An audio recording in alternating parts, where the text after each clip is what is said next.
5వ అధ్యాయం. కొరింథీ 2వ పత్రిక 5వ అధ్యాయం 17వ వచనాన్ని నేను చదువుతున్నాను. 2 కొరింథీ 5:17. కాగా ఎవడైనను క్రీస్తునందున్న ఎడల వాడు నూతన సృష్టి, పాతవి గతించెను, ఇదిగో క్రొత్తవాయెను. కలిసి చదువుదాం. కాగా ఎవడైనను క్రీస్తునందున్న ఎడల వాడు నూతన సృష్టి, పాతవి గతించెను, ఇదిగో క్రొత్తవాయెను. ప్రియులారా, ఒక ఆయన ఇలాగన్నాడు, new year is every man's birthday. కొత్త సంవత్సరం అనేది ప్రతి మనిషి యొక్క జన్మదినం.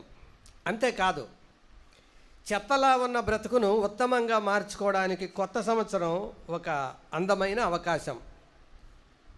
చెత్తలా ఉన్న బ్రతుకును ఉత్తమంగా మార్చుకోవడానికి కొత్త సంవత్సరం ఒక అందమైన అవకాశం. అంతేకాదు, కొత్త సంవత్సరం ఎలా ఉండబోతుందో అని మనం ఎదురు చూస్తుంటాం, కానీ కొత్త సంవత్సరం కూడా ఇందులో మనం ఎలా ఉండబోతున్నామో అది కూడా ఎదురు చూస్తుంటుంది. అంటే దేవుడు ఎదురు చూస్తుంటాడు. మరొక ప్రాముఖ్యమైన సంగతి ఏంటంటే, న్యూ ఇయర్లో కొత్త సంవత్సరం అంటే చాలామందికి తేదీ మార్పు, దేవుడు ఎదురు చూసేది మాత్రం మది మార్పు. ఇక్కడ క్యాలెండర్ మన ఎదుట ఉన్న క్లాక్ చూసినప్పుడు స్కిట్కు ముందు 12 నెల 31వ తారీఖు 2023 కనపడింది. స్కిట్ అయిపోయేటప్పటికి తేదీ మారింది. దేవుడు మన జీవితంలో తేదీ మారాలని చూడలేదు, కానీ మది మారాలని చూస్తున్నాడు. కొత్త సంవత్సరం అంటే తేదీ మార్పు కాదు, మది మార్పు, జీవితం మారడం. అది మరొక ప్రాముఖ్యమైన సంగతి ఏంటంటే, కాలం దేన్ని తాకినా అది పాతబడుతుంది, దైవం దేన్ని తాకినా అది నూతనమవుతుంది. కాలం తాకింది పాతదైపోతుంది, దేవుడు తాకింది కొత్తదవుతుంది. కాలం చేతిలో ఏది పడినా అది పాతదైపోద్ది, దేవుని చేతిలో ఏది పడినా అది కొత్తదవుతుంది. అది బైబిల్లో మనం అనేక సందర్భాల్లో చూస్తాం. ఈ క్రొత్త సంవత్సరంలో దేవుడు మనతో నూతనత్వాన్ని గురించి మాట్లాడాలి అని కోరుతున్నాడు. అంటే కొత్తది అనేది అందరికీ ఇష్టం. కొత్త విషయాలు మనుషుల దృష్టిని ఆకర్షిస్తాయి. కొత్త విషయాలు మనుషులను ఆనందపరుస్తాయి. కొత్త విషయాలు మనుషులు సంపాదించుకోవడానికి ప్రయత్నం చేస్తుంటారు. అక్కడ దాకెందుకు, ఈరోజు కొత్త బట్టలు వేసుకున్నారు, సంతోషం. కొత్తదాన్ని గుర్తించడానికి మనుషులు ఇష్టపడతారు. కొత్తదనం అనేది తప్పకుండా బయటపడేది, అది దాచిపెడితే ఆగేది కాదు. ఎప్పుడైనా ఈ మాట అనడం మీరు విన్నారా? ఏంటి ఈరోజు కొత్తగా ఉన్నావు అని. మనిషి కొత్తగా ఎప్పుడు ఉంటాడు? కొత్త బట్టలు వేసుకున్నప్పుడు కొత్తగా ఉంటాడు. ముఖానికి కొంచెం అలంకారం చేసుకున్నప్పుడు కొత్తగా ఉంటాడు. కానీ దేవుడు పైరూపాన్ని చూడడు. దేవుడు చూసేది క్యాలెండర్లో మార్పు కాదు, క్యారెక్టర్లో మార్పు. దేవుడు మన నుంచి అది ఎదురు చూస్తున్నాడు. ఈ ఉదయకాలం దేవుని వాక్యంలో నుంచి నేను కొన్ని సంగతులు మన ముందు పెట్టబోయే ముందు 3 విషయాలు మీకు చెప్పాలని కోరుతున్నాను. అదేంటంటే, మొదటిది, గాడ్ ప్రామిసెస్ న్యూ థింగ్స్. దేవుడు కొత్త విషయాలను వాగ్దానం చేశాడు. 2, గాడ్ ప్రిపేర్స్ న్యూ థింగ్స్. దేవుడు కొత్త విషయాలను సిద్ధపరుస్తాడు. 3, గాడ్ ప్రిఫర్స్ న్యూ థింగ్స్. దేవుడు కొత్త వాటిని కోరుకుంటాడు. మళ్ళీ చెప్పనా? God promises new things. దేవుడు కొత్త వాటిని వాగ్దానం చేశాడు. అంతేకాదు, దేవుడు కొత్త వాటిని సిద్ధపరుస్తాడు. God prepares new things. అంతేకాదు, గాడ్ ప్రిఫర్స్ న్యూ థింగ్స్. దేవుడు కొత్త విషయాలను కోరుకుంటాడు. ఇవేమి నా సొంత మాటలు కాదు, బైబిల్లో మాటలే చెప్తున్నాను. కాకపోతే ఒక పద్ధతి ప్రకారం చెప్పాను అంతే. మొదటిది ఏం చెప్పాను? God promises new things. దేవుడు కొత్త విషయాలను వాగ్దానం చేశాడు. ఎందుకంటే కొత్తదనం అంటే దేవుడికి కూడా ఇష్టమే. కొత్తగా మనల్ని చూడాలని దేవుడు కూడా కోరుతున్నాడు. చూడండి, దేవుని వాక్యంలో నుంచి త్వరగా సహోదరులు చదివి వినిపిస్తారు ఒకరి తర్వాత ఒకరు. యెషయా గ్రంథం 43వ అధ్యాయం 19వ వచనం చూడండి. మరొకరు హెజ్కేలు గ్రంథం 36వ అధ్యాయం 26వ వచనం చూడండి. యెషయా 43:19. ఇదిగో నేనొక నూతన క్రియ చేయుచున్నాను. నేనొక నూతన క్రియ చేయుచున్నాను అంటే దేవుడు చెప్పిన మాట, నేను నూతన క్రియ చేస్తున్నాను. I'm going to do a new thing. ఒక నూతన క్రియ చేయుచున్నాను. తర్వాత హెజ్కేలు గ్రంథం 36:26 తర్వాత చదువుతారు. అలాగే 11:19 కూడా మరొకరు చూడండి. హెజ్కేల్లోనే 11:19, 36. నూతన హృదయం మీకు ఇస్తాను, నూతన స్వభావం కలగజేస్తాను. అర్థమైందా? దేవుడు నూతన విషయాలను వాగ్దానం చేస్తున్నాడు. దేవుడికి కూడా కొత్త వాటి పట్ల ఆయనకు అంత ఇష్టం. మనకు అంత ఇష్టం. కొత్త పుస్తకాలు పిల్లలు చదవనేమో చదవకపోని, కానీ కొత్త పుస్తకాలు కొనుక్కోవాలని కోరుతారు. కొత్త పుస్తకాలు కొనుక్కున్నారు, ఎంత పండగ ఉంటుందో వాళ్ళకి. తర్వాత అవి పాతబడిన తర్వాత ఆ పుస్తకాలు చూడటామంటేనే చిరాకు పడుతుంది. ఆఖరి పరీక్ష రాశాక దాని ముఖం చూడకూడదని బస్సులో వస్తా ఆటోలో వస్తా చించి అవతల పడేస్తారు. ఇవన్నీ మనకు తెలుసు కదా. పాతదానికి అంటే అంత చిరాకు. దేవునికి కూడా అంతే. కొత్త విషయాలు చూడాలని దేవునికి కూడా ఆశ. అంటే దేవుడు కొత్త విషయాలను వాగ్దానం చేస్తున్నాడు. ఎన్ని చెప్పాను? నూతన క్రియ చేస్తున్నాడు. 2 నూతన హృదయాన్ని ఇస్తున్నాడు. 3 నూతన ఆత్మనిస్తున్నాడు. అది దేవుడు వాగ్దానం చేశాడు ఇస్తానని. రెండవది, ఆయన ఇస్తానని వాగ్దానం చేయడమే కాదు, ఆయన సిద్ధపరిచేది కూడా కొత్తవే. చూడండి, ప్రకటన గ్రంథం 21వ అధ్యాయం 5వ వచనం. దేవుడు నూతనమైన వాటిని సిద్ధపరుస్తాడని ప్రకటన 21:5లో చెప్పబడింది. వాడు ఇదిగో సమస్తమును నూతనమైనవిగా చేయుచున్నాను. God prepares new things. అందుకనే ఇప్పుడు స్థలం సిద్ధపరుస్తున్నాడు ఆయన. మనకు తెలుసు, బైబిల్లో ఉన్న మాటలే ఇవి. నూతన ఆకాశము, నూతన భూమి రాబోతున్నాయి. అంటే దేవుడిచ్చేవన్నీ నూతనమైనవే. 2 మాటలు మీ ముందు పెట్టాను. మొదటిదేంటి? దేవుడు నూతనమైన విషయాలు వాగ్దానం చేశాడు. 2 దేవుడు నూతనమైన విషయాలు సిద్ధపరుస్తున్నాడు. 3 దేవుడు నూతనమైన విషయాలు కోరుకుంటున్నాడు. God prefers new things. దేవునికి నూతనత్వం కావాలి. అందుకనే బైబిల్లో ఆ మాటలు చాలా ఉన్నాయి. కొత్త నిబంధనలో ఉన్నాయి, పాత నిబంధనలో ఉన్నాయి. మీరు బైబిల్ చూడకుండా చెప్పండి, చూద్దాం.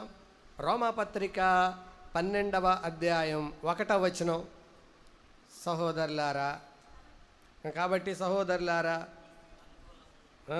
సజీవ యాగముగా మీ శరీరములను ఆయనకు సమర్పించుకొనడని దేవుని వాత్సల్యమును బట్టి మిమ్మను బతిమాలుకొనుచున్నాను. అక్కడ నూతనత్వం కోసం ప్రభు ఎదురు చూస్తున్నాడు. కింద భాగంలో ఇలా ఉంటుంది, మీ మనస్సు మారి నూతన మగుట వలన రూపాంతరము పొందుడి.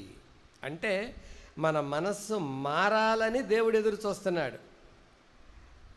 ప్రియులారా, మన క్రైస్తవ జీవితంలో నూతనత్వాన్ని ఒకసారి పొందాలి, నూతనత్వాన్ని ప్రతిరోజు పొందాలి.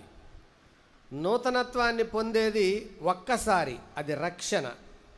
రక్షించబడిన వాళ్ళు ప్రతిరోజు నూతనపరచబడుతూ ఉండాలి. అదే పౌలు ఇదే కొరింథీయులకు రాస్తూ ఇందాక మనం చదివిన లేఖన భాగంలో 5వ అధ్యాయంలో చదివాం కదా. 2వ పత్రిక 4వ అధ్యాయంలో ఇలాగంటాడు, మా బాహ్య పురుషుడు కృషించిపోతున్నా మా ఆంతర్య పురుషుడు దినదినము నూతనపరచబడుచున్నాడు అని.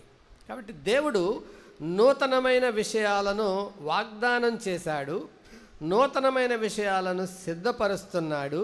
మనలో నూతనత్వాన్ని ఆయన కోరుకుంటున్నాడు. మరి అయితే దేవుని పిల్లలుగా మన బాధ్యత ఏంటి, మన యొక్క పని ఏంటి అని అంటే, నూతనత్వం కోసం మనం ప్రయత్నించాలి. మనం నూతనత్వం కొరకు ప్రయత్నించాలి అని బైబిల్ చెప్తుంది. ఆయన నూతన పరిచయవాడు నిజమే, కానీ ఆ నూతనత్వం కోసం మనం ప్రయత్నించాలి. అసలు రక్షణ అంటే అర్థమే అది.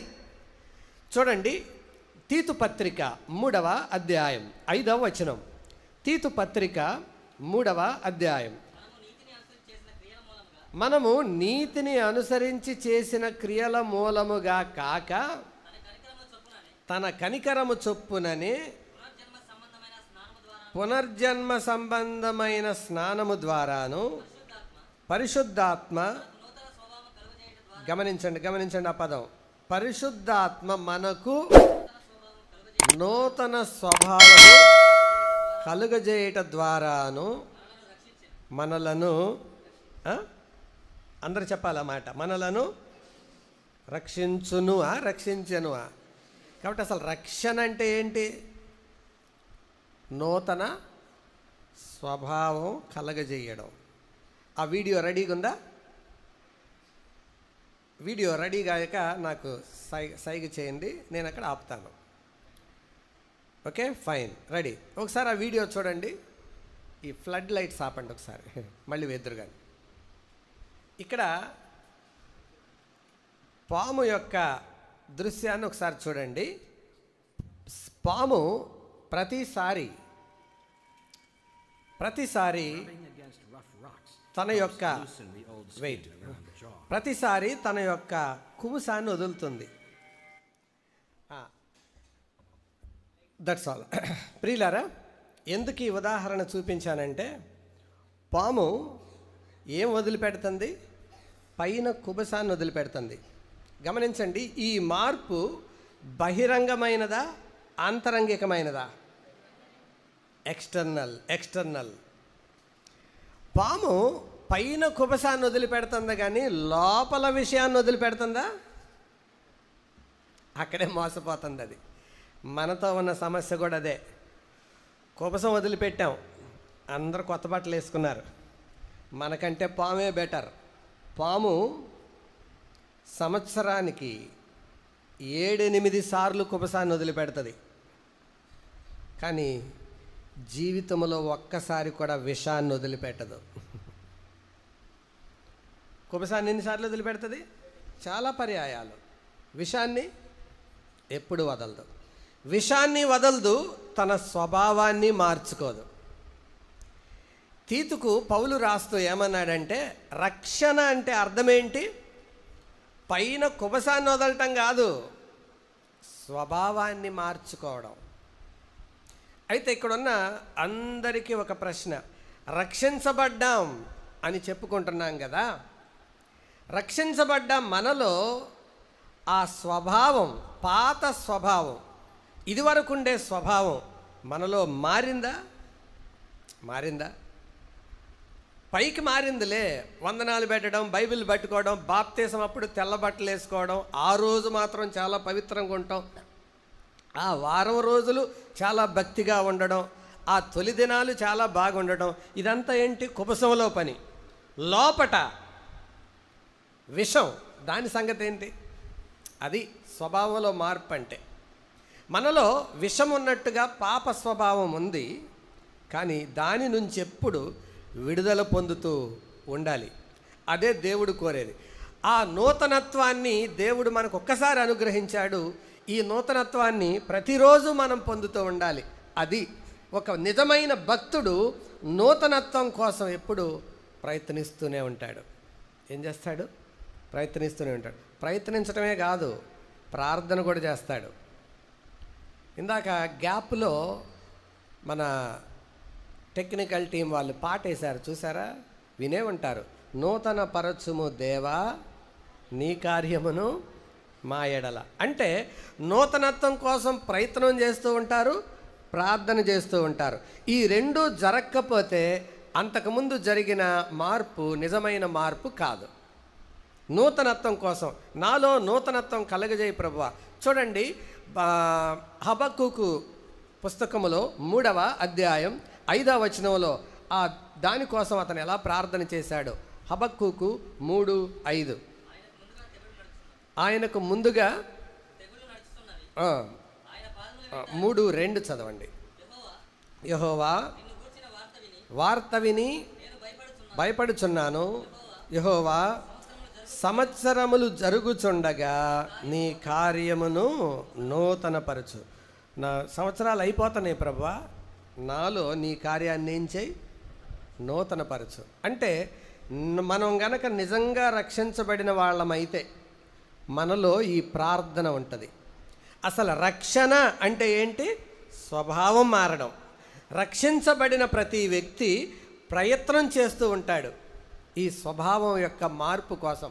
ఈ పాము పైన కుబసాన్ని మార్చుకోవడానికి చేసేది ఏంటో తెలుసా? తన తలకాయ హార్డ్ సర్ఫేస్ అంటే గట్టి దానికి బండకేసి కొట్టుకుంటుంది, అక్కడ గాయం అవుతుంది. అక్కడ నుంచి రుద్దుకొని రుద్దుకొని రుద్దుకొని ఆ చర్మాన్ని అలా వదిలిపెడుతూ ఉంటుంది అన్నమాట. చాలా బాధాకరమైనది అది, చాలా నొప్పి కలిగించే చర్య. కానీ ఇంతకీ అది వదిలిపెట్టింది ఏంటి? పైదాన్నే, లోపల మార్పు కలగల. మిమ్మల్ని అందరినీ చూస్తుంటే నాకు అదే భయం కలుగుతుంది. పైకి అందరూ చాలా బాగున్నారు, లోపల దాన్ని వదిలిపెట్టారా? లోపట ఉన్న స్వభావాన్ని మార్చుకున్నారా? అది మారిందా? దేవుడు దానికోసం ఎదురు చూస్తున్నాడు. నిజంగా మనం రక్షించబడిన వారమైతే ఆ నూతనత్వం కోసం ప్రార్థన చేయాలి. హబక్కూకు గొప్ప భక్తుడు ప్రార్థన చేశాడు. మరొక గొప్ప భక్తుడిని చూద్దాం రండి. కీర్తనల గ్రంథం 51వ కీర్తన 10వ వచనం. కీర్తనలు 51:10. దేవా కలగజేయము, నా అంతరంగములో స్థిరమైన మనస్సు ఎలా పుట్టించు? నూతనంగా. అంటే దేవా నా మనసు చంచలమైనదయ్యా, స్థిరత్వం లేదు ప్రభువా, నూతనంగా పుట్టించు ప్రభువా, నాలో నీ మనసు నూతనంగా పుట్టించు అని ఏడుస్తున్నాడండి, అంగలారుస్తున్నాడండి.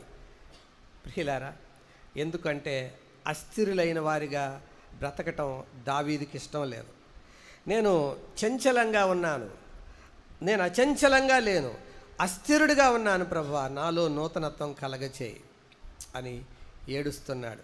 మనం నిజమైన దేవుని పిల్లలమైతే నూతనత్వం కోసం ప్రయత్నిస్తాం, నూతనత్వం కోసం ప్రార్థిస్తాం. ప్రయత్నం ఉంటుంది, ప్రార్థన కూడా ఉంటుంది. మనకు ఈ రెండూ లేకపోతే అసలు మనం నూతనత్వం పొందిందే ప్రశ్నార్థకం అన్నమాట. రక్షించబడిన ప్రతి వ్యక్తిలో, నేను ఈ జీవుల గురించి చదివాను, ప్రతి మనిషి కూడా ఆ నూతనత్వం కోసం, ప్రతి జీవి కూడా నూతనత్వం కోసం ప్రయత్నం చేస్తూనే ఉంటుందట. దేవుడు ఆ నూతనత్వాన్ని మనలో పెట్టడానికి ఆయన ఇష్టపడ్డాడు. ఆ నూతనత్వాన్ని మాటి మాటికి మనం సంతరించుకోవడానికి ఆయన కోరుకున్నాడు. మరి ఆ నూతనత్వం, ఆ స్థిరత్వం మనలో వస్తుందా? ఇంకా అస్థిరులుగానే మిగిలిపోతున్నామా? నా చిన్నప్పుడు ఒక కథ విన్నాను. అదేంటంటే, ఒక సోషల్ క్లాసులో పిల్లవాడు సోషల్ లెసన్ వినేటప్పుడు భూమి డాష్గా ఉండును అని అంటే గుండ్రంగా ఉండును అని సోషల్ టీచర్ చెబుతున్నారు. భూమి డాష్గా ఉండును, గుండ్రంగా ఉండును. వీడి ఇంటికి వెళ్ళి చదువుతున్నాడు, భూమి డాష్గా ఉండును అంటే గుండ్రంగా ఉండును అని. అప్పుడే వాళ్ళ నాన్న పొలం నుంచి వచ్చి, వాళ్ళ నాన్న ఏంట్రా నువ్వు చదువుతున్నావు అన్నాడు. భూమి డాష్గా ఉండును, గుండ్రంగా ఉండును అంటే వాడు ఆ చదువుకునే పిల్లవాడితో తండ్రి అన్నాడు, రేయ్ నా చిన్నతనం నుండి చూస్తున్నాను, భూమి గుండ్రంగా ఎక్కడుందిరా? గుంటూరులో గుండ్రంగా ఉందా? విజయవాడలో గుండ్రంగా ఉందా? తాడేపల్లిలో గుండ్రంగా ఉందా? అమెరికాలో గుండ్రంగా ఉందా? ఎక్కడైనా బల్లపరుపుగానే ఉందరా? అమాయకమైన కుర్రాడు అడిగాడు. నాన్న మరి ఇప్పుడు ఏం చదవమంటావు అని. గుండ్రంగా ఉందని కాదురా, బల్లపరుపుగా ఉందని చదువు అన్నాడు. వాడిదేం పోయింది, వాడు మళ్ళీ చదువుతున్నాడు. భూమి డాష్గా ఉండును, బల్లపరుపుగా ఉండును. తర్వాత రోజు వాడు స్కూల్కి వెళ్ళాడు. టీచర్ పాఠం చదివారా అందరూ అని అన్నారు. చదివామండి అన్నారు. భూమి డాష్గా ఉండును అంటే అందరూ గుండ్రంగా అన్నారు, ఒక్క స్వరం మాత్రం బల్లపరుపుగా అని అన్నారు. టీచర్ సెన్స్ ఉన్న వాళ్ళకి రాంగ్ ఆన్సర్ ఎక్కడి నుంచి వచ్చిందో చాలా సులభం కనుక్కోవడం. లెక్చరర్లకి టీచర్లకి తెలుసు. వాడిని లేపి నిలబెట్టి, ఏంట్రా భూమి బల్లపరుపుగా ఉందంటున్నావు? తెలియదు టీచర్, మా నాన్న చెప్పాడు టీచర్, అందుకే చదువుతున్నాను టీచర్ అన్నాడు. టీచర్ కోప్పడి, గుండ్రంగా ఉందని చదవరా అని అన్నాడు. మళ్ళీ చదివాడు. ఈ ఇంటికి వెళ్ళి మళ్ళీ చదువుతున్నాడు. ఏమని? భూమి డాష్గా ఉండును, గుండ్రంగా ఉండును అంటే వెంటనే మళ్ళీ వాళ్ళ నాన్న విని, నేను చెప్పాను కదరా నీకు అని అంటే, ఏమో నాన్న టీచర్ మళ్ళీ అలాగే చదవమన్నారు. అందుకేరా అన్నాడు చదువుకున్నోడి కంటే ఆ మాట మేలని అన్నారా అని అంటే, వెంటనే వీడు అమాయకంగా వెళ్ళి రెండో రోజు మళ్ళీ టీచర్తో ఆ మాట చెప్పాడు. టీచర్, మా నాన్న చదువుకున్నోడి కంటే వాడే మేలని అన్నాడు టీచర్ అని అన్నాడు. మీ నాన్న పిలుచుకురారా అని అన్నాడు. అంటే మేమందరం చదివింది ట్రైనింగ్ అంతా వేస్టేనా?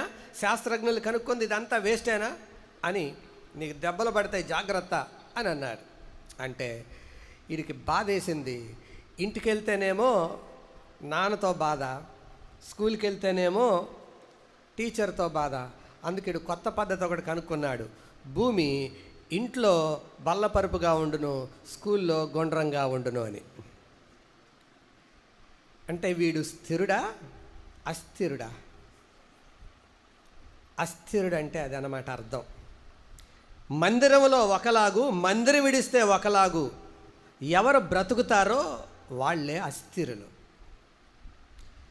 దావీదు అందుకే ఏడుస్తున్నాడు, దేవా నాలో పవిత్రంగా పరిశుద్ధంగా బ్రతకాలన్న తపన నాలో ఉంది, కానీ నేను అస్థిరుణ్ణి ప్రభువా. నువ్వు పట్టుకుంటే తప్ప, నువ్వు స్థిరపరిస్తే తప్ప, నువ్వు నన్ను నిలబెడితే తప్ప నేను ఉండలేను ప్రభువా. నన్ను స్థిరపరచు, నాలో నూతనత్వాన్ని కలగజేయి. అది స్థిరంగా ఉండాలి. ఏదో కొత్త సంవత్సరం రోజు ఉండిపోయేది కాదు, ఆ నూతనత్వం స్థిరంగా ఉండేలాగా చేయి ప్రభువా అన్నాడు.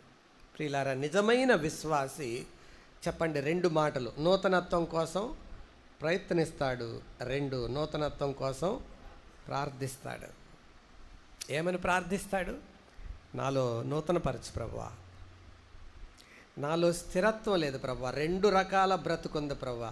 మందిరంలో ఒకలాగుంటున్నాను, బయట ఒకలాగుంటున్నాను ప్రభువా. ఇది నూతనత్వం కాదు ప్రభువా.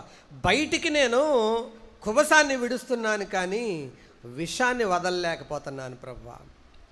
స్వభావం మారట్లేదు ప్రభువా, నన్ను క్షమించు ప్రభువా. ఈ స్థిరత్వం నూతనంగా కలగజేయి ప్రభువా. అది నూతనత్వం. అదే జరగకపోతే అదంతా దండగా. నూతన సంవత్సరం ఒక ఫార్స్ లాగా అయిపోతుంది. మంచిది. ఇది తొలి భాగం. చివరి భాగంలో కొన్ని తలంపులు చెప్పి నేను ముగిస్తాను. దేవుని చేతిలో ఏది పడితే అది తప్పకుండా నూతనమవుతుంది. దేవుని చేతిలో పడింది తప్పకుండా నూతనమవుతుంది. దేవుడు తాను నూతనం చెయ్యలేని దాన్ని చేతిలోకి తీసుకోలేడు. దేవుడు బాగు చేయలేని దాని జోలికే వెళ్ళడు దేవుడు. దేవుడు ఒకటి పట్టుకున్నాడు అని అంటే తప్పకుండా నూతన పరుస్తాడు. కొట్టి అరిచి గీ పెట్టిన ఆ నూతనత్వం వచ్చేదాకా వదిలిపెట్టడు. కానీ దేవుడు ఒకడిని వదిలేశాడంటే ఫినిష్. దేవుడు అతను కేర్ చేయలేదని అర్థం.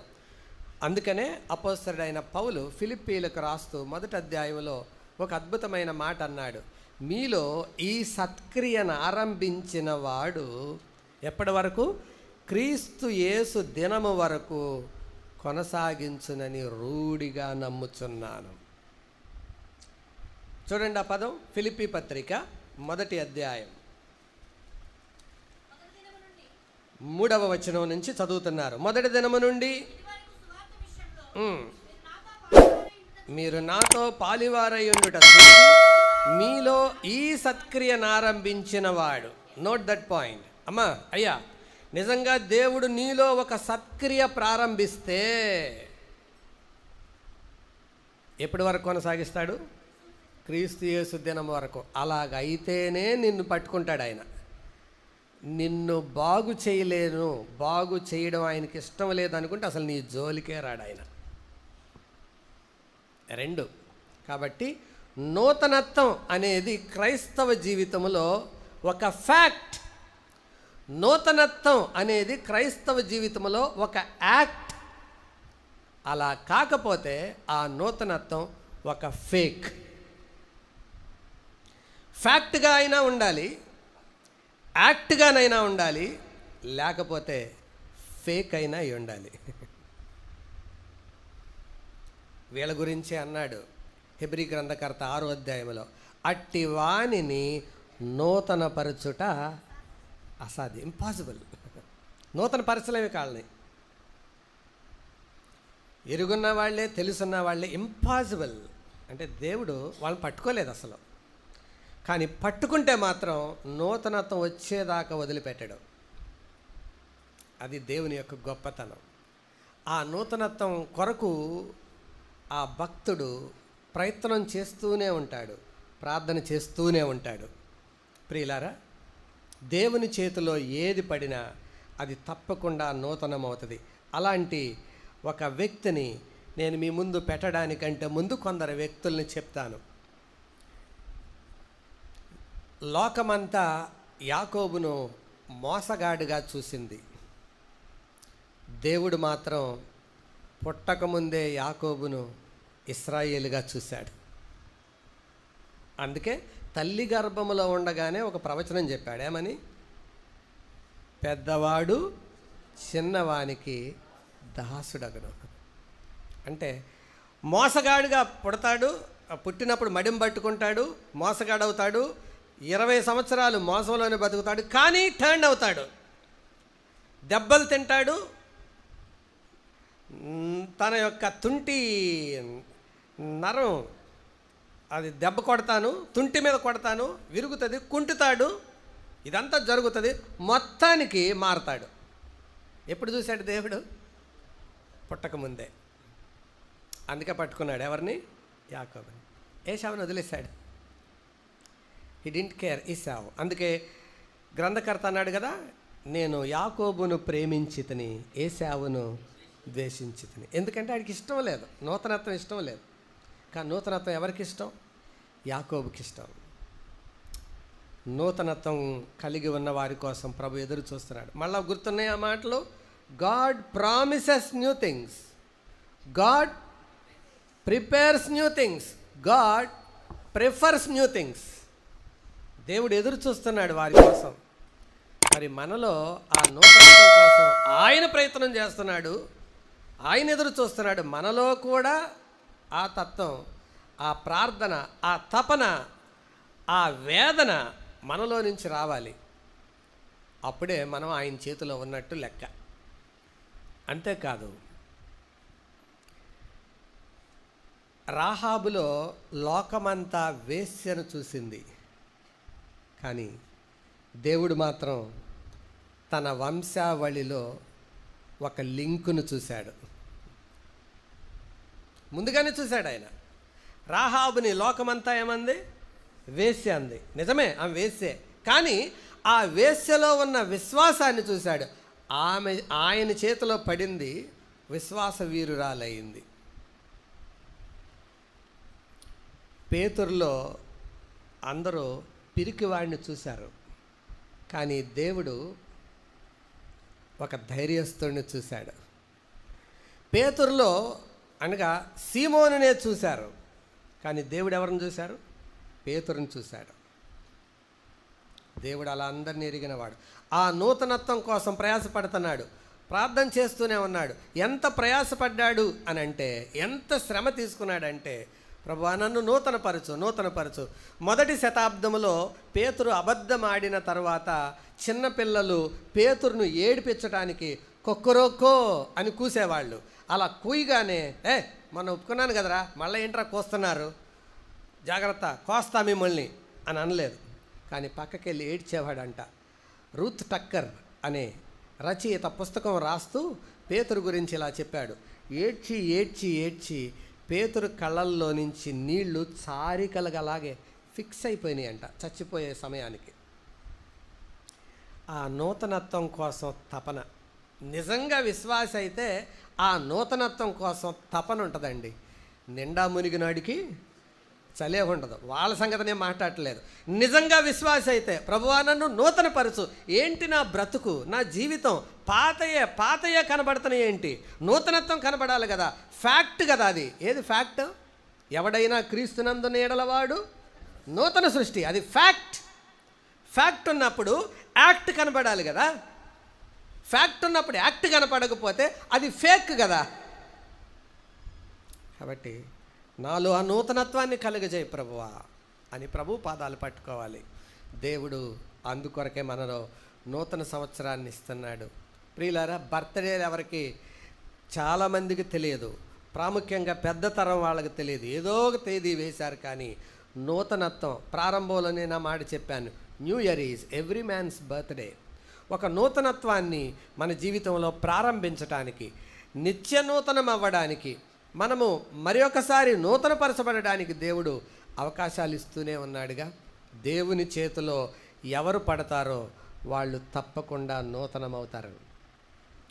ఇదివరకున్న అబద్ధాలు ఇప్పుడు కనపడుతున్నాయి అంటే, ఇదివరకున్న దొంగతనం ఇప్పుడు కూడా కనపడుతుందంటే, ఇదివరకున్న బిడియం ఇప్పుడు కూడా కనపడుతుందంటే, ఇదివరకున్న సిగ్గు ఇప్పుడు కూడా కనపడుతుందంటే, ఇదివరకున్న దురుసుతనం ఇప్పుడు కూడా కనపడుతుందంటే, ఏం మారినట్టు స్వభావం? సరే, మారలేదు, మరి అసలు ఆ ప్రయత్నం ఉండాలిగా. ప్రయత్నంతో పాటు ప్రార్థన ఉండాలిగా. రక్షణ పొందకముందు ఏమైతే ఉన్నాయో, రక్షణ పొందామని చెప్పిన తర్వాత కూడా అయ్యే ఉంటే, 2వ కొరింథీ పత్రిక 5వ అధ్యాయం 17వ వచనం థియరీయా, అది ఫ్యాక్టా? ఫ్యాక్ట్ అంటే ఏంటి? ఒక వాస్తవం. 2 రెళ్ళు ఎంత చెప్పాలి? 4, 3.5, 4.5 లేదా 3.9, 2 రెళ్ళు 4. It's a fact. 5 6 ఎంత? 30. It's a fact, mathematical fact. This is a spiritual fact. Fact దగ్గర కుదరకపోతే ఏం చేయాలి? యాక్ట్లోనికి దిగాలి. దిగి ఏంటి లెక్క తేడా వచ్చింది, మళ్ళా రివైవ్ చేయాలి. మన దగ్గర కూడా అంతే. ఫ్యాక్ట్కి నేను మ్యాచ్ అవ్వట్లేదా, యాక్ట్ దగ్గర ఎక్కడో నేను చేయాల్సింది మిగిలిపోయింది. యేసు ప్రభుని నమ్మిన తర్వాత కొద్ది కాలం గడవచ్చు, దాని గురించి నేను మాట్లాడట్లేదు. కానీ ఆ ప్రయత్నం అయితే ఉండాలి. ఆ నూతనత్వం మనలో ఉందా? రక్షణ పొందక ముందున్న పాపాలే ఇప్పుడు కూడా కనపడుతూ ఉంటే, దాని విషయమైన ఆలోచన కానీ ఆచరణ కానీ లేకపోతే, క్రీస్తు యేసునందున్నవాడు క్రీస్తు యేసునందుంటే నూతన సృష్టి అనే మాటకు అర్థం ఏంటండి అసలు? అది ఇట్స్ ఎ మీనింగ్లెస్ స్టేట్మెంట్ కదా, అర్థం లేని వాక్యం కదా అది. క్రీస్తులో ఉంటే ఎవరు వాళ్ళు? నూతన సృష్టి. It's a new creation. New creation అయ్యాక ఎప్పటికప్పుడు రీక్రియేషన్ కొరకు ప్రయత్నం చేస్తూనే ఉండాలి. నన్ను నూతన పరిచు ప్రభా. పర్వాలేదు, నా బాహ్య పురుషుడు కృషించిపోయినా నో ప్రాబ్లం, నా ఆంతర్య పురుషుడు. కానీ చాలామందికి బాహ్య పురుషుడి పట్ల ఎంత శ్రద్ధ ఉంటుందో, బయటికి కనబడే దాని పట్ల శ్రద్ధ ఉంటుందో గమనించండి. Those who take much interest on outer man, they are least bothered about inner man. ఇదొక నియమం. బయట దానికోసం కనపడడానికి ఎక్కువ మంది ఎవరు ప్రయత్నిస్తుంటారో ఆంతరంగిక విషయాలలో నిర్లక్ష్యంగా ఉంటారు. పేతురు కూడా ఆ మాటే రాశాడు. జడలు అల్లుకొనుటయు బంగారు నగలు పెట్టుకొనుటయు అను వెలుపటి అలంకారము మీకు అలంకారముగా ఉండక, సాధువైనట్టు మృదువైనట్టు గుణమను అక్షయాల అను అంతరంగ అలంకారము మీకు అలంకారంగా ఉండాలి. చెప్పండి, ఏ అలంకారానికి ఎక్కువ ప్రాముఖ్యత ఇస్తున్నారు? If you are giving much interest to your outward appearance, you are least bothered about inward appearance. కానీ ఒక ఆత్మీయుడు బయట దానికోసం ఎక్కువగా ప్రయాసపడడం. మా అమ్మ బ్రతుకున్నప్పుడు ఇలాగనేది, చూడు బాబు, నీకు ఇంకా 40 ఏళ్ళు కూడా రాలేదు, చూడు ఆయన నువ్వు అంకుల్ అని పిలుస్తున్నావు, ఆయన జుట్టు ఇంకా నెరవలేదు చూడు అని అంది. ఆయన జుట్టు ఆయనకి అప్పటికి 60 సంవత్సరాలు, నాకు 40 సంవత్సరాలు. ఆయన చుట్టూ 60 ఏళ్ళు కదమ్మా, 60 ఏళ్ళు వచ్చి నెరవలేదంటే, అమ్మ అసలు సీక్రెట్ అది కాదు, నెరవక కాదు, మీరే చెప్పండి. రంగేశాడమ్మా, అది నేను చేయలేను.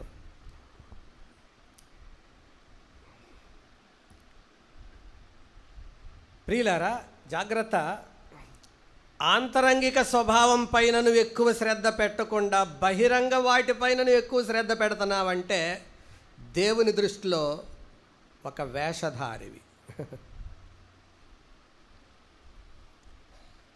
నిజంగా ఆత్మీయుడు అయితే అంతరంగం కోసం ఏడవాలి. బయటికి నేను ఎలా కనపడతాను, ఒక పెళ్ళి కొరకు వెళ్తే పెళ్ళి 10:30కి అనేసారు, పాస్టర్ గారు వెళ్ళేటప్పటికి అస్సలు వాతావరణమే లేదు. 11 అవుతుంటే ఆయన ఇంకా రాలేదేంటని ఇంట్లోకి వెళ్తే పెళ్ళి కొడుకు మీసాలకు రంగేస్తున్నాడు. అక్కడక్కడ నెరిసిని ఉన్నాయంట, దేనికి మీసాలకు రంగేస్తున్నాడు. ఏం అలంకారం అది.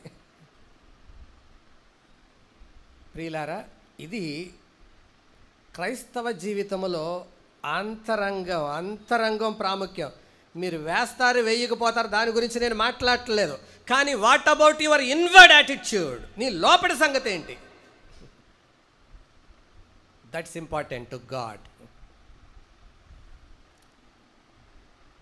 బాహ్య పురుషుడు కృషించిపోతున్నాడు నాకు, కానీ ఆంతరంగ పురుషుడు ఏం చేస్తున్నాడు? నూతనపరచబడుతున్నాడు. ప్రియులారా, ఇది క్రైస్తవ జీవితం. ప్రార్థన ఉంటుంది, ప్రయత్నం ఉంటుంది. ప్రభు చేతులు ఎవరైనా పడితే నూతనపరచకుండా వదిలిపెట్టడు. ఆ నూతనపరచబడిన ఒక వ్యక్తి గురించి త్వరగా కొన్ని మాటలు చెప్పి నేను ముగిస్తాను. మార్కు సువార్త 5వ అధ్యాయం. మనలో నూతనత్వం వస్తే ఇవి కనపడాలి. నూతనత్వం వస్తే ఇవి కనపడాలి. మార్కు సువార్త 5వ అధ్యాయం మొదటి 20 వచనాల్లో అక్కడక్కడ నేను చదువుతాను. మొదటి 20 వచనాల్లో మనకెవరు కనిపిస్తారు?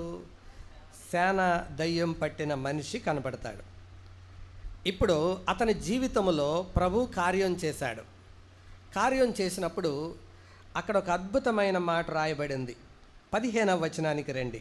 5:15. జనులు చూడవెళ్ళి యేసునొద్దకు వచ్చి, సేన అను దయ్యములు పట్టినవాడు బట్టలు ధరించుకొని ఏంటండి స్వస్థ. ఆ మాటకు నాకు కొంచెం అర్థం చెప్పండి మీరు. స్వస్థ చిత్తుడంటే చిత్తములో స్వస్థత వచ్చింది. స్వస్థ చిత్తుడై అనుందా, స్వస్థ దేహుడై అనుందా? అంటే ఒంటి మీద దెబ్బలే మానలా, గాయపరుచుకుంటున్నాడని ఉంది కదా, ఉందా లేదా? ఒంటి మీద దెబ్బలు మానలా, కానీ మనస్సుకు తగిన దెబ్బలు మారినాయి. చిత్తం మారింది. ప్రభు చేతిలో పడ్డాడు, చిత్తం మారింది. ఆ చిత్తం మారినప్పుడు అతనిలో కనపడే లక్షణాలు ఏంటో తెలుసా? ఒకప్పుడు దేవుని సన్నిధి అంటే పారిపోయేవాడు, లేకపోతే దేవుని సన్నిధిని అసహించుకునేవాడు. కానీ ఇప్పుడేమంటున్నాడు?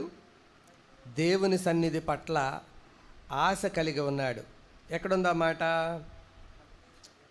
18వ వచనం. ఆయన ధోని ఎక్కినప్పుడు దయ్యములు పట్టినవాడు ఆయన యొద్ద, అంటే ఈయన ధోని ఎక్కి వెళ్తున్నాడు. జాగ్రత్త గమనించండి. అంతకుముందు ధోని దిగి వచ్చాడు. కొన్ని గంటల ముందు ధోని దిగి వచ్చినప్పుడు ఏమన్నాడు? ఎదురుపడి, యేసు సర్వోన్నతుడైన దేవుని కుమారుడా, నాతో నీకేం పని, బాధపరచబాకు, పో ఇక్కడి నుంచి అన్నాడు. ధోని దిగి వచ్చిన వాడినేమో పో ఇక్కడి నుంచి అన్నాడు. ఇప్పుడు ధోని ఎక్కి వెళ్తుంటే ఏమంటున్నాడు? నేను నీతో ఉంటాను. నాకు ఇది చూసినప్పుడు ఏమనిపిస్తుందంటే, చిన్నపిల్లోళ్ళలాగా కళ్ళ నిండా నీళ్లు పెట్టుకున్నాడు. యేసుప్రభు అతని ముఖంలోకి చూసి, ఏంట్రా ఏడుస్తున్నావు? బొంగమూతి పెట్టుకొని, యేసుప్రభువా నేను కూడా వస్తానయ్యా నీతో. అరే పిచ్చికన్నా, నువ్వు నాతో వస్తే నీ కుటుంబం సంగతి ఏంట్రా? తర్వాత నాతో ఉండే స్థలానికి తీసుకెళ్తాను, కానీ కుటుంబంలో నీకు చాలా పని ఉందరా, వెళ్ళు, అక్కడికి వెళ్ళి పని చేయి. దేవుని సన్నిధిని కోరుకునేవాడు. ప్రియులారా, నిజంగా నీ చిత్తంలో మార్పు వస్తే, నూతనత్వం వస్తే, దేవుని సన్నిధి పట్ల తపన ఉంటుంది. పొద్దుటే లేచి వాక్యం చదవు, ప్రార్థన చెయ్యవు. అసలు ఫోను ఎప్పుడో అమ్మ బాబోయ్ పండుకొని 7 గంటలు అయిపోయిందని లేచి లేవగానే ఫోన్ చేత్తో పట్టుకునేవాడు. నువ్వు మారినట్టు ఏంటండి రుజువు? ఎవడు నమ్ముతాడు నువ్వు మారావంటే? దేవుని సన్నిధి పట్ల, అరే నేను దేవునితో సమయం గడపలేకపోతున్నానే, అంగలార్చు. ఇప్పుడు సాక్ష్యం పంచుకున్న కొంతమందిని మనం విన్నాం కదా, నేను దేవుని సన్నిధికి దూరం అవుతున్నాను, దగ్గర కావాలని ఆశ ఉన్నాను. ఆ ఆశ తపనే లేకపోతే నువ్వు నీలో నూతనత్వం ప్రారంభమైనట్టు ఎట్లా? చిత్తం మారితే బయటకు కనపడే రుజువులు అవి. స్వభావం మారుతుంది. దేవుని సన్నిధి పట్ల తపన. తర్వాత మరొక మార్పు, అంతకుముందు సమాధుల్లో ఉన్నాడు, ఇప్పుడు సంసారంలోకి వెళ్ళాడు. సమాధుల్లో ఉన్నవాడు సంసారానికి వెళ్ళాడండి. అంతకుముందు ఎక్కడ? సమాధుల్లో. జాగ్రత్త, ఇక్కడ నేను ఒక మాట చెప్తున్నాను. విశ్వాసులారా, పెద్దలైనా చిన్నలైన యవనులైనా అందరితో ఒక మాట చెప్తున్నాను. If you are alone, you must be alone either with Bible or with God. If you are alone with mobile, you are not a trusted believer. నీవు ఒంటరిగా ఉంటే బైబిల్తోనైనా దేవునితోనైనా ఉండాలి. మొబైల్తో నువ్వు ఒంటరిగా ఉన్నావంటే అసలు నిన్ను నమ్మకూడదు. నీ అంత జబర్దస్త్ మోసగాళ్ళు ఇంకొకళ్ళు ఉండరు. ఎందుకంటే నువ్వు మంచివాడివే, అదే చెడగొడుతుంది నిన్ను. నువ్వు మంచిదానివే, అదే చెడగొడుతుంది నిన్ను. ఇందాక అబ్బాస్ గారు సాక్ష్యం చెప్పారు, విన్నారుగా. చూసేవాళ్ళు ఎవరన్నా అనుకుంటారా ఆయన సినిమా చూస్తాడని? అంతే, ఒంటరిగా ఉంటే అంతే, వెళ్ళిపోతావు.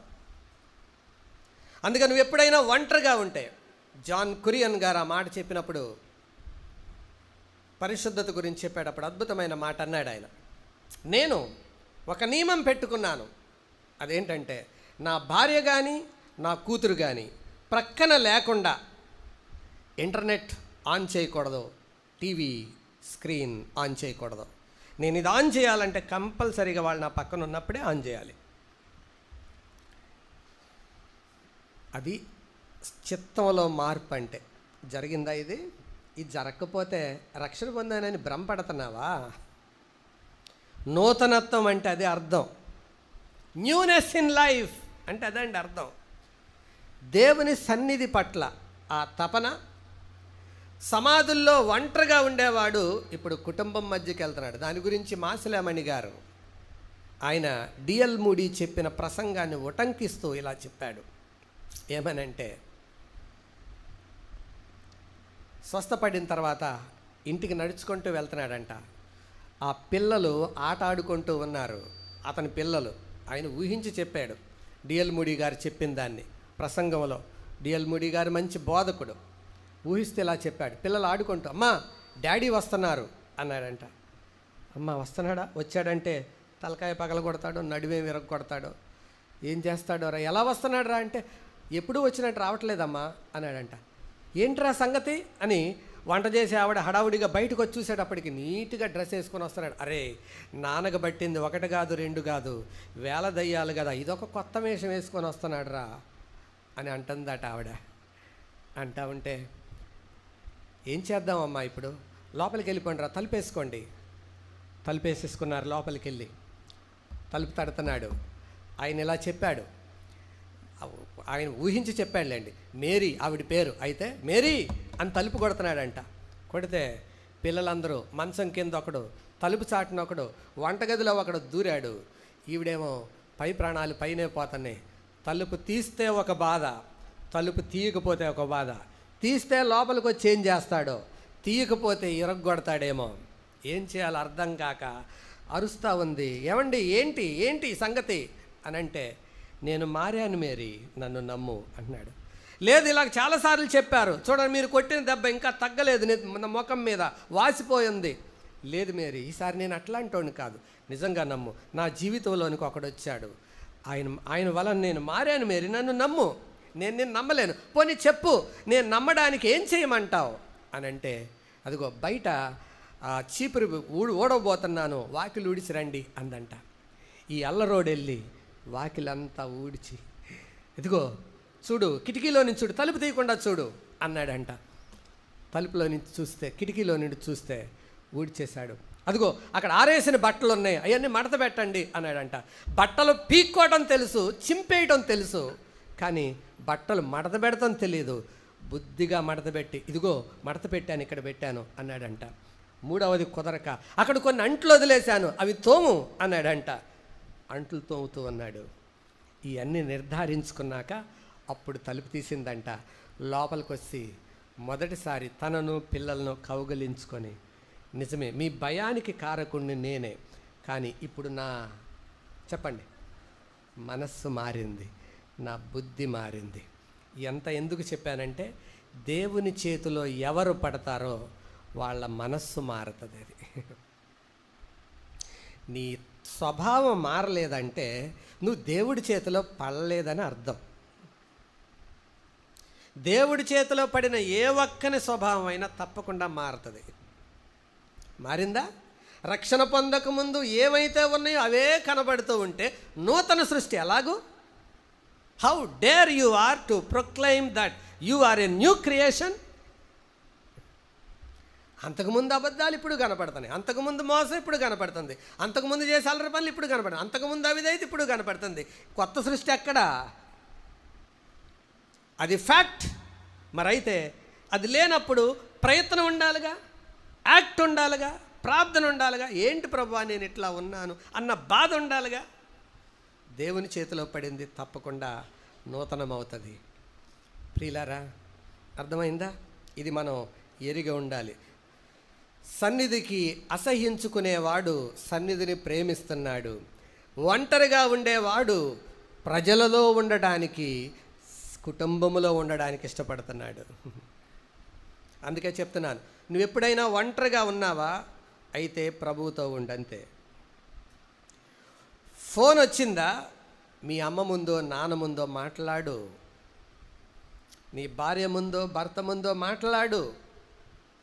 ఫోన్ చూస్తున్నావా? నీ ప్రక్కన భార్యనో భర్తనో పెట్టుకో. అది మార్పు చెందిన జీవితం. ఇది లేకుండా నేను కూడా రక్షణ పొందానండి, బాప్తిసం తీసుకున్నానండి, మునిగానండి అంటే నిజంగా మునిగావు, రేపు ఇక్కడ జలంలో మునిగావు, అక్కడ జ్వాలల్లో మునుగుతావు. స్వభావములో మార్పు, అది రక్షణ అంటే. తీతుకు రాసిన పత్రికలో ఆ మాట అర్థమైందా? 3:5 ఇప్పుడు చదవండి, అర్థమవుతుంది. తీతు పత్రిక 3:5 కాక కృపచొప్పుననే ద్వారాను పరిశుద్ధాత్మ ఏం కలుగజేయట ద్వారా? అందరు చెప్పండి ఆ మాట.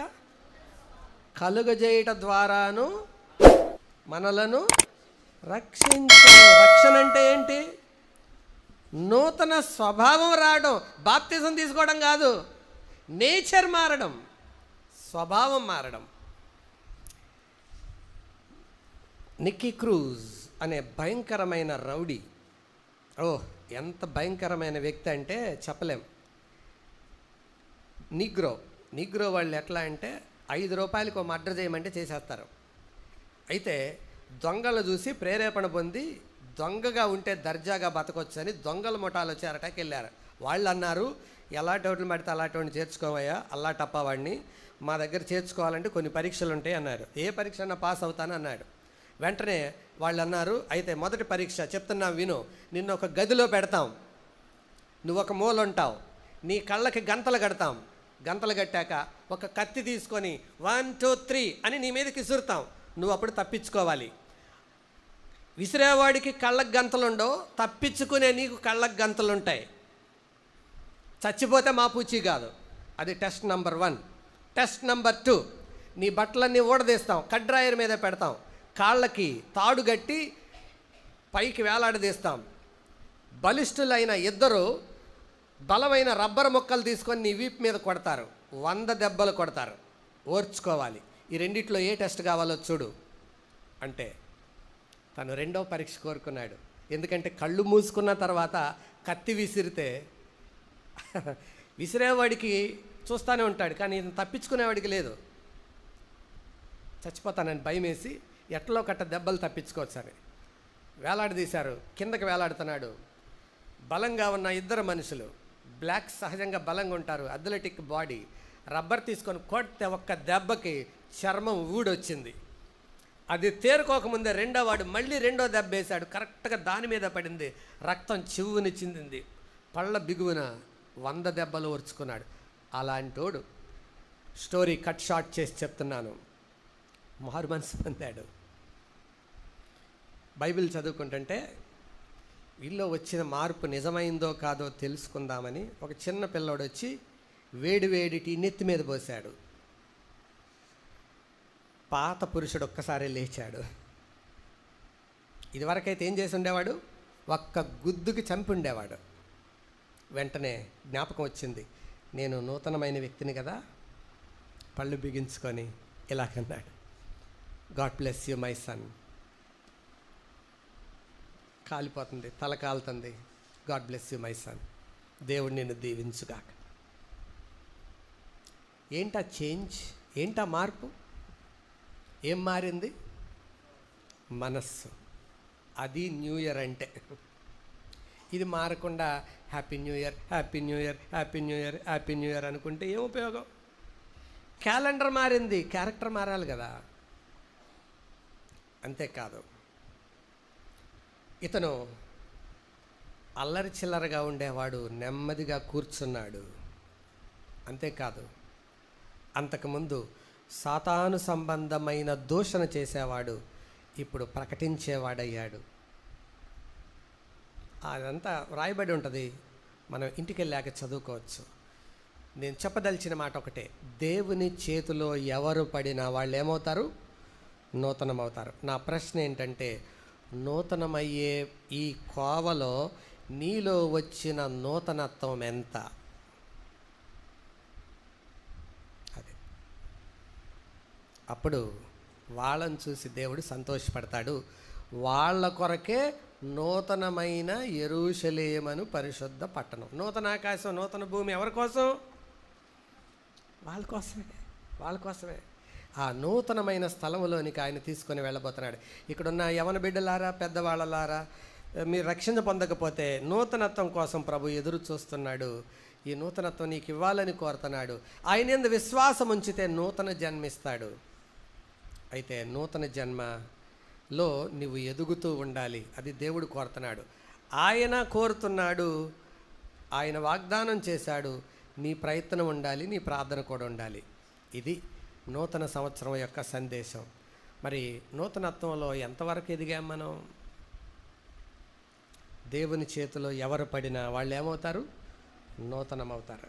మరి మనలో ఆ నూతనత్వం వచ్చిందా? నూతనత్వంలో మనం మార్పు పొందామా? ప్రియులారా, ఒక వ్యక్తి గురించి నేను ఒక దేశం గురించి చరిత్రలో చదివాను. వారు యేసు ప్రభువుని నమ్మిన తర్వాత వాళ్ళందరూ వారు అంతకుముందు చేసిన దొంగ పనులన్నీ కూడా ఒప్పుకొని వాళ్ళ ఇంట్లో దొంగ సామాన్లన్నీ తీసుకొని వెళ్ళి ప్రభుత్వానికి అప్పగించారట. ఏంటి మారింది వాళ్ళల్లో? మనస్సు. అది దేవుడు కోరుకునేది. ఆ నూతనత్వాన్ని మనలో నుంచి కోరుకుంటున్నాడు. ప్రభువా, నాలో ఆ నూతనత్వాన్ని ఇవ్వు. అదే న్యూ ఇయర్, అదే న్యూ ఇయర్, అదే న్యూ ఎరా. లేకపోతే మన జీవితంలో అర్థం లేని న్యూ ఇయర్ అయిపోతుంది. అందుకే ఈ మాట, ఎవడైనా క్రీస్తునందున ఎడలవాడు నూతన సృష్టి. మళ్ళీ అర్థం అవటానికి చెప్తున్నాడు, పాతవి గతించను, ఇదిగో క్రొత్తవాయను. మరి ఏం కొత్తదనం వచ్చింది? బట్టలు మారినాయి, కుబసం పోయింది, మరి విషం లోపల స్వభావం, అంతరంగ స్వభావంలో మార్పేది బయటికి మారుతున్నావు, లోపల మార్పేదని దేవుడు అది కదా కోరుకునేది. అందుకే అన్నాడు, మనుషులు ఏం చూస్తారు? పై రూపం. దేవుడు ఏం చూస్తాడు? హృదయం. మరి హృదయం చూసే దేవుడికి ఏం కనపడతాయి? నేను ఏం బట్టలు వేసుకున్నానో కనపడదు, నా ముఖానికి ఏం మేకప్ వేసుకున్నానో అది అవసరం లేదు, ఇంకా నేను ఏ రకమైన జాగ్రత్తలు తీసుకున్నా అది అవసరం లేదు. నా హృదయం ఎలా ఉందో అదే దేవుడు చూస్తాడు. దేవుని వాక్యం వింటున్న సోదరులారా, నూతనమైన పరిశుద్ధ పట్టణం రాబోతుంది. ఒకటి మాత్రం వాస్తవం, నూతన జన్మ కలిగిన వారు నూతనత్వంతో సాగిపోతున్న వారి కోసమే నూతనమైన పట్టణం. వారే అక్కడికి వెళ్తారు. ఆ నూతనత్వం కొరకు మనం ప్రయాసపడదాం, ప్రాకులాడదాం. మనం కూడా ఈ ప్రార్థన చేద్దాం. ఏమని? ప్రభువా, సంవత్సరాలు అయిపోతున్నాయి, నీ కార్యాన్ని నాలో నూతనపరచు. ప్రభువా, నేను చంచలమైన మనసు కలిగిన వాడిని, 2 రకాలుగా బ్రతుకుతున్నాను, నాలో స్థిరమైన బుద్ధి నూతనంగా పుట్టించవా అని ప్రభువుని అడుగుదాం. తల వంచండి, ప్రార్థన. ఈ వీడియో మీకు నచ్చినట్లయితే లైక్ చేయండి మరియు షేర్ చేయండి. సబ్స్క్రైబ్ చేయడం మాత్రం మర్చిపోకండి. సబ్స్క్రైబ్ బటన్ పక్కనే ఉన్నటువంటి గంట సింబల్ కూడా మీరు నొక్కండి. అప్పుడు మాత్రమే మేము అప్లోడ్ చేసే ప్రతి కొత్త వీడియో నోటిఫికేషన్ ద్వారా మీకు అందుతుంది. Thank you for watching.